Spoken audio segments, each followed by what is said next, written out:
Assalamualaikum warahmatullahi wabarakatuh. Di depan Waalaikumsalam saya warahmatullahi wabarakatuh. sudah ada hadir Bapak Kepala SMK Alpata Bojongmengger, sekaligus pakar ahli di bidang pendidikan karena Wis. beliau satu-satunya magister pendidikan di sekolah ini. Bapak mohon maaf mengganggu waktunya. Iya, Sebentar. boleh. Eh, Kemarin ada tugas PPG harus mewawancari Bapak. Di sini problem mengidentifikasi masalah, kemudian yang ditanyakan adalah penyebab dan solusinya. Di sini dimulai dari pedagogik literasi dan numerasi dalam hal karena adanya teridentifikasi kurang semangatnya belajar siswa, kemudian kurang minat baca dan menulis, serta kurang memahami basic dasar penghitungan. Menurut Bapak, kira-kira sebab dan solusinya seperti apa? Ya, eh, memang sekarang itu urusan literasi itu menjadi menjadi masalah di setiap sekolah ya. Beda dengan zaman-zaman dulu yang namanya literasi, numerisasi itu adalah sebuah kebiasaan setiap hari, membaca, mendengarkan, menjelaskan dan yang lain-lain. Sekarang kan anak itu sudah apa ya, kadang-kadang disuruh masuk ke perpus pun susah ya, ada yang masuk ke perpus itu cuman lihat judul saja, nggak mau mengkaji, membaca dan yang lain-lain.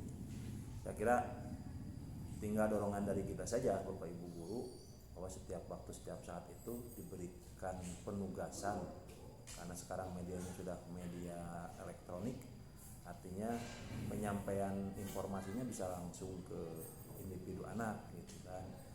Sehingga untuk literasi, meningkatkan daya baca, mencari informasi dari membaca, mencari ilmu dari membaca itu setiap hari dia lakukan ya, bukan sekedar dia mendengarkan, tapi betul-betul dia mampu mengkaji, menyimak ya, berbagai macam informasi, baca ilmu dari apa yang mereka baca.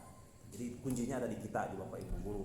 Karena kadang-kadang ya dipaksa, kadang-kadang kita juga kan baru kita ini sebetulnya masalah.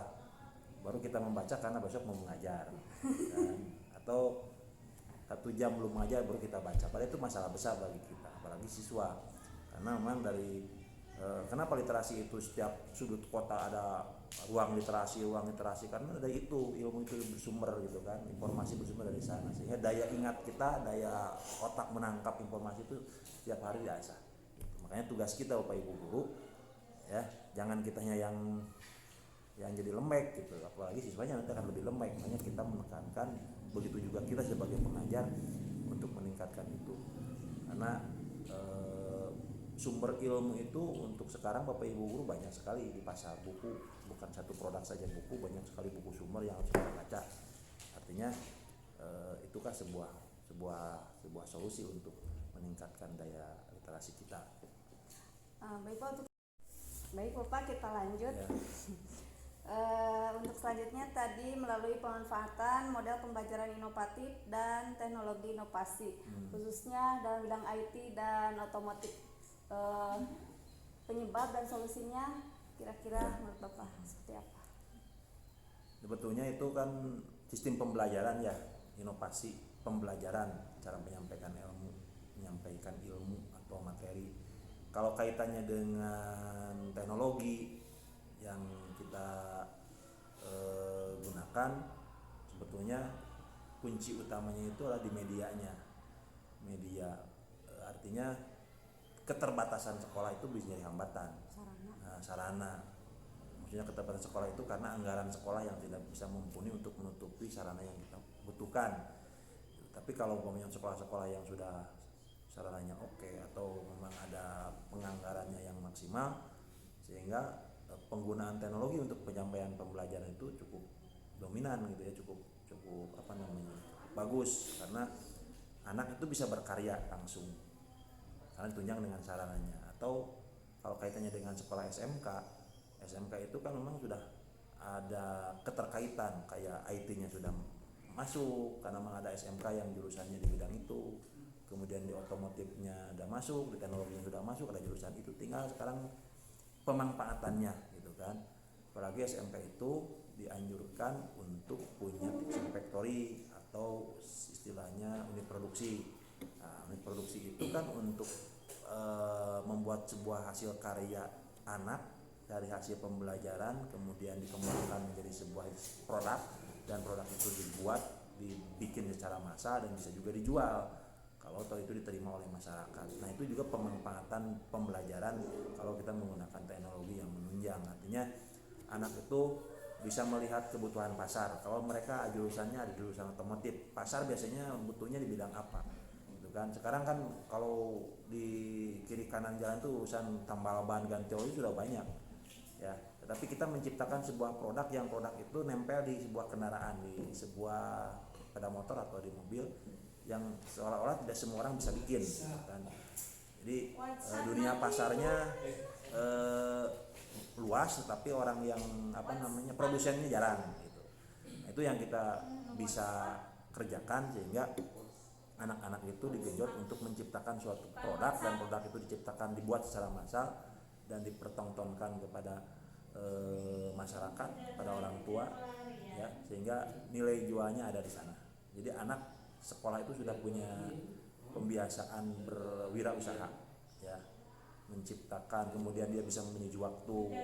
Kalau produk ini dibuat dengan sekian hari, sekian lama, dengan modal berapa, sehingga nanti akan menghitung kosnya, modal berapa, nilai jualnya berapa, kemudian keuntungannya seperti apa.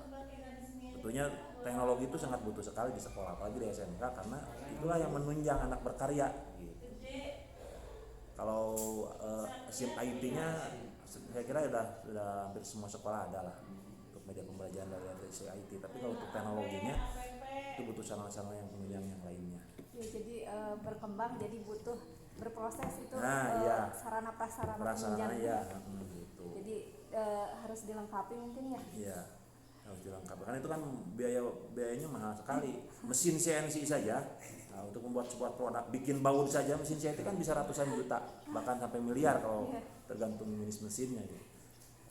Di kita contoh bikin alat rangka untuk motor tuh untuk kompetisi. Kan untuk nilai pengujian setiap lekukan besi yang dilakukan kan diuji, apakah kuatnya berapa kilo, ya, kemudian kelenturannya diuji, kemudian kemiringannya diuji. Nah, uji seperti ini kan butuh alat yang yang mahal, gitu. Di samping untuk membuat hasil akhirnya, memprosesnya, pengujiannya pun sudah mahal, membuat hasil jadinya pun membutuhkan teknologi yang bagus juga, gitu. Bisa sih sederhana mungkin kita membuat itu, tapi kan pertama waktu tidak efisien, tenaga juga tidak efisien, gitu kan. Kemudian kalau dibuat secara massal itu susah. Jadi ya handmade itu betul-betul handmade itu artinya kerja tangan, jadi semuanya menggunakan tangan manual, bisa lama, tapi hasilnya bisa maksimal juga karena itu kepuasan di sana. Ya, tapi ke anaknya lumayan itu yang motivasi. Semangat. Kalau dulu waktu SMK itu orang-orang teknik praktek menggunakan alat-alat alat kerja itu kayak mengkikir palu, membuat palu itu dengan cara dikikir. Coba bayangkan kalau dikikir berapa lama selesainya. Kan sekarang ada mesin gerinda, ada mesin cutting, ada mesin bubut CNC, sehingga begitu membuat pola bentuk palu pun bisa satu hari bisa berapa buah, kan gitu. Kalau dulu kan satu buah saja bisa menghabiskan berapa bulan, kan gitu. Jadi lumayan lah ya Pak, Ya, bisa efisiensi waktu lah, efisiensi waktu. Jadi Bapak, kita ambil kesimpulan saja dari keseluruhan itu, kira-kira alternatif solusi untuk keseluruhan secara universalnya seperti apa? Kita butuh regulasi yang dikeluarkan oleh pemerintah atau kebijakan, ya, untuk sekolah-sekolah yang terutama SMK, ya, karena SMK itu mengarah kepada keahlian, kejuruan yang membutuhkan dana yang cukup besar, sehingga ketika Kementerian Pendidikan mengeluarkan regulasi tentang kompetensi keahlian, di sana harus didorong dengan peralatan yang mumpuni. Karena kalau sekolah pribadi harus membeli itu susah, ampunnya minta mahal lah, ya. Tapi kalau regulasi itu jurusan atau kompetensi yang harus dibuka oleh sekolah didorong dengan pembiayaan yang nasional, karena biaya bos kita terbatas, tambah lagi dengan BPMU yang dikeluarkan oleh provinsi, setiap provinsi itu juga terbatas. Sedangkan sarana yang kita butuhkan banyak. Beda halnya dengan sekolah-sekolah negeri lah. Sekolah negeri itu kan sekolahnya pemerintah yang saya kira semua kebutuhan sudah terakses oleh pemerintah. Kita sekolah swasta, hanya regulasinya karena sama-sama kita mencerdaskan anak bangsa, ya sama ratakanlah antara negeri dan swasta, karena itu semua anak bangsa harus kita cerdaskan. Itu saja barangkali solusinya. Nah, kalau memang sekolah sudah siap, semuanya sudah lengkap, tinggal sekolahnya yang berpikir luas global. Bagaimana anak diciptakan supaya, karena ini SMK ya, harus punya jiwa entrepreneurship. Kalau tidak punya jiwa itu, seahli apapun dia sudah keluar ya diam di rumah kan gitu, tidak berkarya. Apalagi sekarang musimnya startup. Startup itu artinya dia punya keahlian, skill, dan skill itu didorong dengan IT yang dia miliki gitu.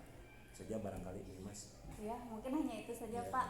Terima kasih atas Ya, waktunya. sama-sama. Ya, Assalamualaikum warahmatullahi wabarakatuh. Waalaikumsalam warahmatullahi wabarakatuh.